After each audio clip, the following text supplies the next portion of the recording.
I stopped buying expensive worms the day I figured out this ridiculously simple, totally free trick. All you need is plain, brown, corrugated cardboard to turn your garden bed into a thriving, living system. If you've been wondering for years why your soil stays hard, dry, and lifeless, even after adding loads of compost, stick with me. This can completely change how your garden performs. No gimmicks, no overpriced products from the garden center. When it comes to soil health, earthworms are the real workforce. They quietly do the heavy lifting underground, loosening compacted soil and breaking down organic matter. And here's the key. Cardboard attracts them faster than anything you can buy. Buying worms is just a temporary fix. If your soil doesn't give them food and shelter, they won't stick around. That's where cardboard comes in. Lay it right on top of your soil, and it acts like a protective blanket. It suppresses weeds, locks in moisture, and at the same time becomes food for worms. As worms feed on the cardboard, they multiply and turn it into rich organic matter, packed with nutrients like nitrogen, phosphorus, and potassium. Meanwhile, they create a network of tunnels that naturally aerate your soil. No digging required. But here's the reality. If your soil is hard like baked clay or dry as concrete, which is common in many parts of the U.S., especially in hot or arid regions, worms can't fix that on their own. They simply can't break through severely compacted ground. This problem usually comes from over-tilling and leaving soil exposed. When soil sits bare under intense sun, especially in southern states or dry climates, moisture evaporates quickly and beneficial microbes die off.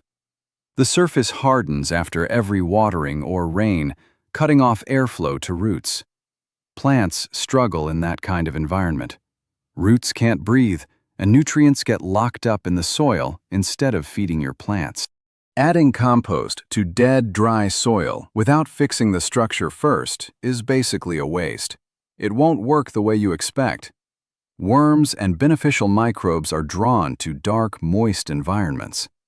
Plain, untreated cardboard mimics the natural forest floor, cool, shaded, and rich in organic material.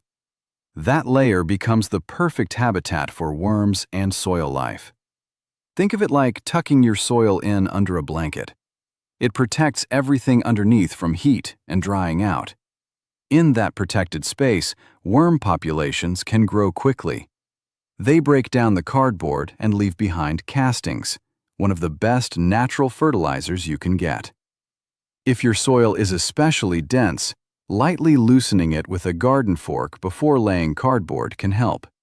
You're not digging, just opening it up a bit so air and water can move through. Those small air pockets hold moisture longer and create the right conditions for soil life to thrive. Once you lay the cardboard down, let it sit for about 5 to 7 days before adding mulch on top. Keep it consistently moist. Think of it like a damp sponge, not soaking wet. In most U.S. conditions, that might mean light watering every day or two, depending on your climate. If you skip this step, the system won't activate properly. The cardboard needs moisture to start breaking down and attracting organisms.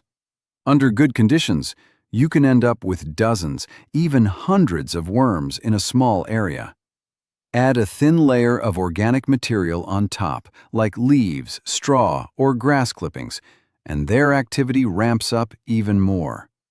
As long as moisture is maintained, the system keeps improving over time. This creates a strong foundation for healthy, productive plants. Worm castings are packed with beneficial microbes and plant-available nutrients. They help your soil hold water, improve structure, and feed your plants naturally.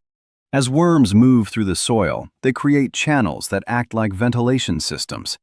Oxygen reaches deeper roots, and water is stored more efficiently after rain or irrigation. This is especially helpful in areas with inconsistent rainfall. One common mistake is covering the cardboard too heavily with fresh grass clippings or sealing it with plastic. That can create an oxygen-starved, smelly environment that actually repels worms. You want moisture, not swamp conditions. Cardboard works because it mimics natural ground cover. Within the first day, it absorbs water and blocks light. By day 2, it starts holding moisture like a reservoir.